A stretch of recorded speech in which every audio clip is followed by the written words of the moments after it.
Welcome to our review on electromagnetic waves. So the first thing we actually need to know is what the electromagnetic spectrum is. And perhaps the easiest way to start thinking about it is to introduce us to a wave that we're all familiar with, which is visible light. Now our visible light is made up of white light, and when that passes through a prism, what you can actually see is the spectrum that makes up visible light. So visible light is just one part of our electromagnetic spectrum, and you can see the diagram at the bottom there that shows us everything else. For your exam, you do need to know the names of all the different parts of the electromagnetic spectrum, and you need to know them in order. In addition to that, you need to know which end has the highest wavelength and the highest frequency.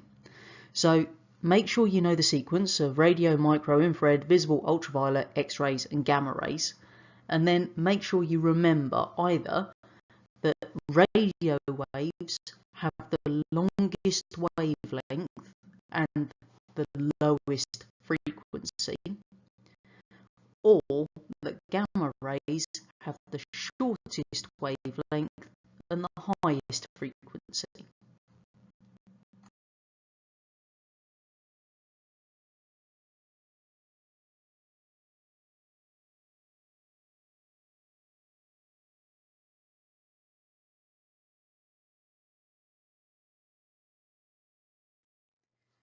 So if we consider what we're talking about when we refer to these electromagnetic waves, quite simply, they consist of oscillating electric and magnetic fields. And these fields are going to oscillate at 90 degrees to the direction that the wave is travelling in. So if you look at the diagram at the bottom there, you can see that our wave is travelling from left to right on the screen. The electric field, which is the one in red, is at 90 degrees to the direction going above and below. And then the blue one represents our magnetic field, which is kind of going into the screen and coming out towards us, if you like. Again at 90 degrees, just in a different plane. One thing we do need to remember is the speed at which electromagnetic waves travel. The good news is they all travel at the same speed. So make sure that you know that EM waves travelling through a vacuum will do so at 3.0 times 10 to the 8 meters per second. So remember, that should hopefully trigger a little memory that that's actually the speed of light, and that's because it's part of the electromagnetic spectrum. Another term we may see associated with EM waves is the word source. A source is something that emits electromagnetic waves. So for example, in your house you've probably got a microwave oven, and that's going to emit microwaves. It's a source. But objects can also absorb EM waves. So your skin, for example, will absorb infrared radiation and that will heat it up. The key thing to remember is that our EM waves are going to be transferring energy from the sources to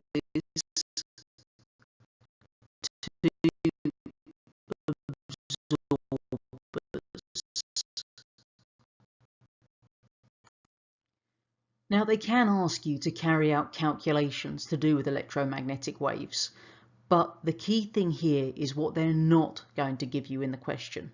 So we already know from our earlier bit of work in P5 that we've got to know the wave velocity equation, so frequency times wavelength.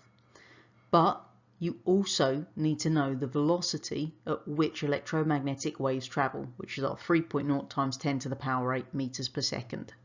So the kind of question they could give you is here. The sun emits ultraviolet waves with a wavelength of 320 nanometers. Calculate their frequency. So they're expecting you to know the wave velocity of an EM wave and to know the wave velocity equation. So the first thing you're going to do with that is write down what you know. Write down your equation that hopefully you've already learnt. Write down the wavelength they've given us there of 320 nanometers. And write down the wave velocity, which hopefully you've retained as 3.0 times 10 to the power 8 meters per second. Second thing we need to do is we need to convert to our standard units. Nanometers are not the standard units of wavelength, remember, that should be in meters. So when we convert our 320 nanometers into meters, we end up with 3.20 times 10 to the power minus 7 meters. which then just leaves us with our last bit, which is to substitute into our equation and to solve it. So because we're calculating the frequency, obviously we need to rearrange it first of all. So that will give us wave velocity divided by wavelength. Substitute in our values that we have worked out or we know. So 3.0 times 10 to the power 8 divided by 3.20 times 10 to the power minus 7 gives us our answer of 9.4 times 10 to the power 14. And remember, because we've worked out a frequency, that has the unit hertz, which is our capital H, lowercase z. Hopefully at the end of this video you can now describe what electromagnetic waves actually are and what they do. You can describe the main groupings of the EM spectrum and how they're different in terms of their frequency and their wavelength. You can state the electromagnetic waves that our eyes detect, and you can also recall and apply the relationship between speed, frequency and wavelength for our EM waves.